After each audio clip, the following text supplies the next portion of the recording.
So, East of Eden. You can make of yourself anything you want. It's up to you. A man has a choice. I'm a pretty new fan to it because I only discovered it back in 2016, and I hadn't seen any of James Dean's work beforehand, and I'm also one of the weird people who prefers East of Eden to Rebel Without a Cause. Boy, this is going to be one terrific day, so you better live it up. East of Eden is many things. A coming-of-age story, a family drama, a World War I tale, and a religious allegory.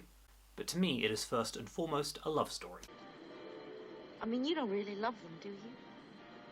East of Eden is one of those weird creatures when it comes to adaptations. It's both a loose adaptation and a faithful one. The John Steinbeck novel it's based on is a sweeping epic that covers about 3 generations. Adam Trask is a child when the story starts, and he's in his 50s by the end. Director Elia Kazan chose to actually ignore the first 2/3 of the novel altogether and just focus on the last part where Adam's sons are teenagers. There's not necessarily a plot, and it's more about the characters' relationships to each other. So let's get to that. First we have the twin sons, Aaron and Cal. Aaron is the good son, well-behaved, polite, responsible, and loved by everyone. Cal is the bad son, troubled, antisocial, and no idea how to relate to people. Also in the mix is a girl called Abra who has a childhood marriage promise to Aaron but ends up becoming one of Cal's friends. Then there is the family patriarch Adam, a God-fearing man who commands respect. The boys have grown up believing their mother Kate to be dead, but really she just ran away. And the film opens with Cal discovering she's the madam of a brothel. If you don't think that's funny, you better not go to college.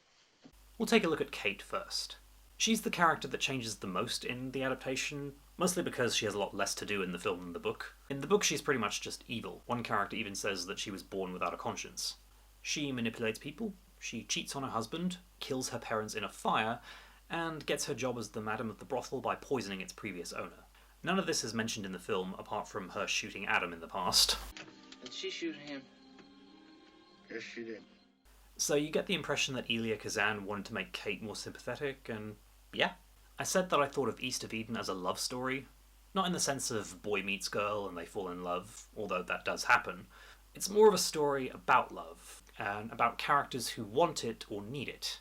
And Kate is a character who shies away from love. This is actually a major part of her character in the book too, where, being born without a conscience, she's unable to feel love.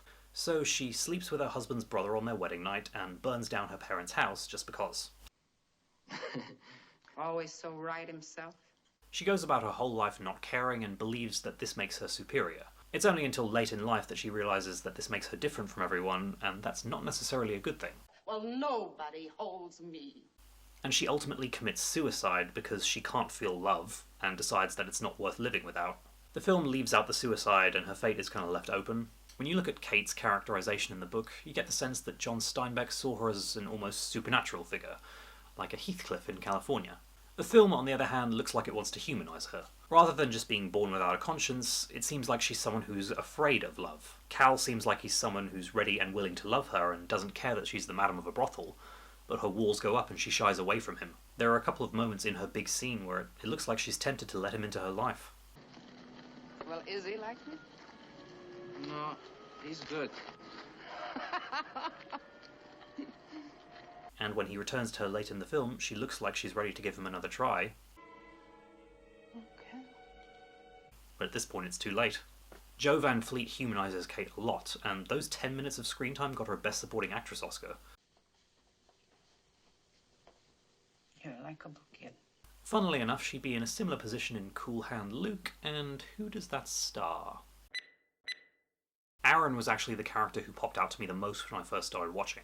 While Cal is the more interesting one, it doesn't mean that Aaron doesn't have anything going for him. The film leaves a lot of things about his character out, like him studying to be a priest, Abra suspecting he might be gay, and him dropping out of college right before Adam's birthday. And sadly, Richard Davalos never really gets the credit for his performance, but he's just as solid as the rest of the cast. Where did you get his coat? Aaron begins the story as the idealistic good son who can do no wrong. But as the world changes around him, his idealism is put to the test. As World War I breaks out, he sees the locals turn on the German Mr. Albrecht. Listen, you all loved him a few weeks ago. What's gotten into him? I'm sick of hearing him stick up for the Germans. Are you a friend of the German? I'm a friend of this German. And he sees many people sign their lives away to go and fight. I just don't believe it's right. He also sees his girl fall in love with his brother instead. What were you doing, showing off for her? Aaron and Cal are two sides of the same coin in that they both see the world very differently. Aaron only believes in ideals and sees things in black and white. Aaron tries to ignore the layers and complexities of the world. His purpose in life is to preserve this image of purity and goodness. There's one deleted scene here that throws Aaron's character into a whole new light. You can't win anybody's love by fighting them every minute. You gotta fight with them. You gotta show them that you're on their side.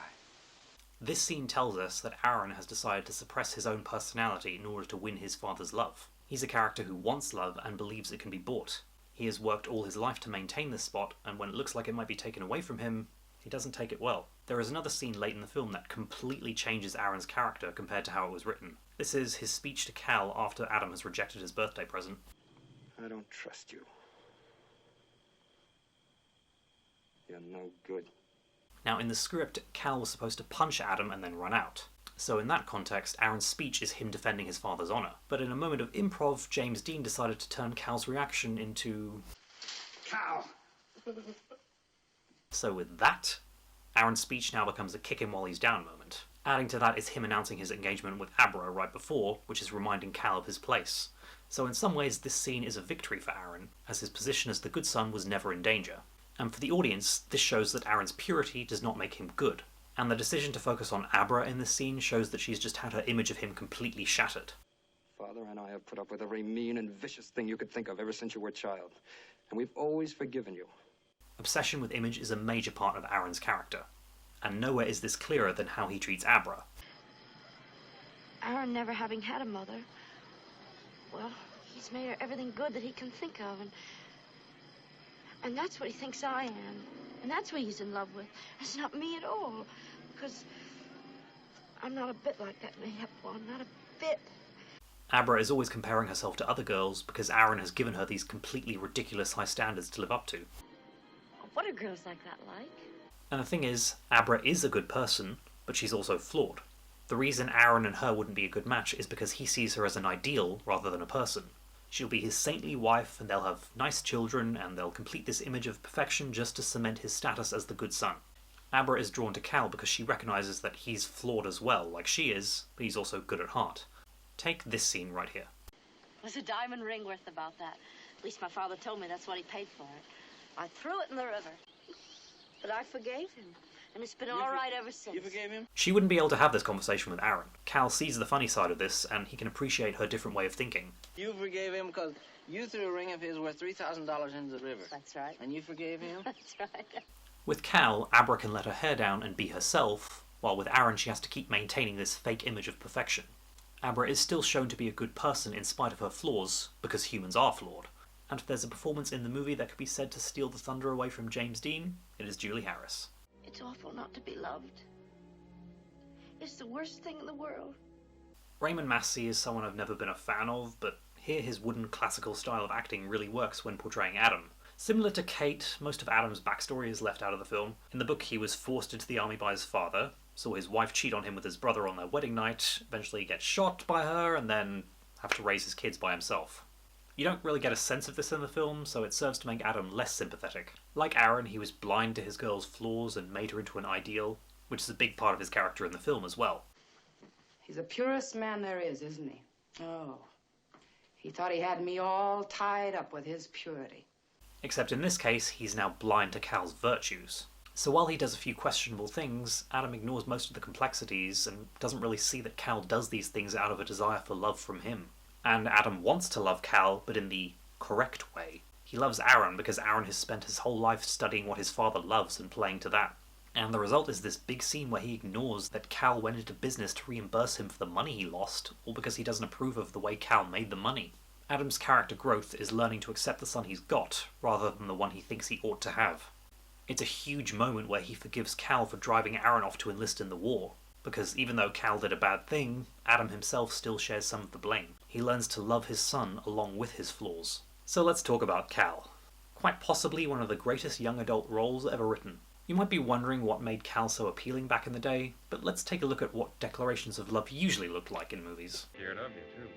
Say, my I guess I love you. Men had high standards to live up to as well. Men who didn't conform to those standards were usually seen as weak, pathetic, or evil. Take a look at Tea and Sympathy, a 1950s drama about a group of jocks who bully a sensitive young guy. In East of Eden, the fact that Cal has no mother and has no love from his father is shown to be what made him so dysfunctional in the first place. Cal isn't shown as weak or less of a man because of his sensitivity. His desire for love is what's keeping him from becoming a sociopath like his mother.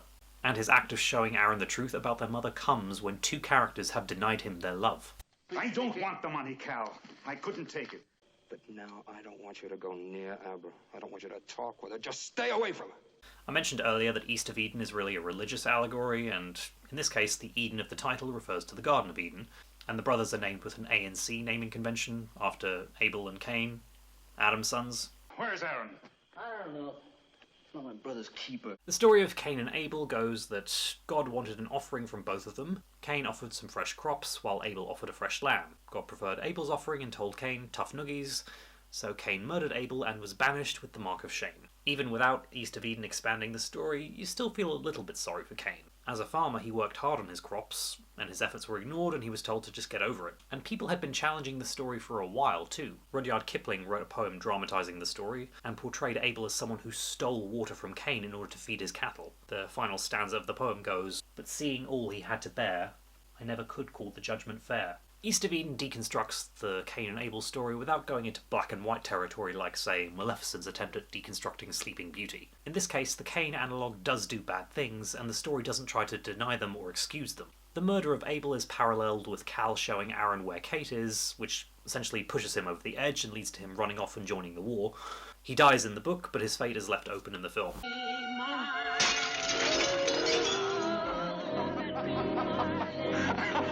This also causes Adam to have a stroke. In this case, the offering is Adam's birthday, where each of the boys has gifts. In this case, it was Aaron who turned it into a competition and had no thought to his brother's feelings after his gift was rejected. The A-named characters Adam and Aaron are shown to be paragons of virtue and purity, while the C-named characters like Cal and Kate are shown to be flawed. Whereas it's an A-named character called Abra, who is good but flawed, who convinces Adam to forgive Cal. You never gave him your love. So instead of being exiled with a mark of shame like Cain, Cal is forgiven by his father, and he finally is given the love he deserves. He said, you stay with me. You take care of me. The message is that people are flawed, and holding them up to impossible ideals is going to have negative effects on them. It's hammered home by having the two most flawed characters being the ones we root for. East of Eden feels like one of those movies where you discover something new on every watch. And probably after this video has been up for a while, I'm going to think of loads of things that I could have included here. But the greatest thing the movie gave us is definitely the icon that was James Dean. It's gonna work because it's gotta work. It's gotta work because I said so. This, along with Rebel Without a Cause, turned him into an icon overnight, and almost as soon as it began, he was dead in a car accident. And East of Eden just happened to be the only movie of his that he saw in his lifetime. And what makes East of Eden particularly great is that James Dean is not the only great thing about it. Julie Harris nearly steals the show, Raymond Massey is on form, Richard Davalos is very underrated, Joe Van Fleet humanises Kate a lot. I even have a lot of love for this girl here. You better get out of here. She should have got more screen time. Just a kid, ain't you? Add that to some nice visuals and Elia Kazan's expert direction and, well, what do you have?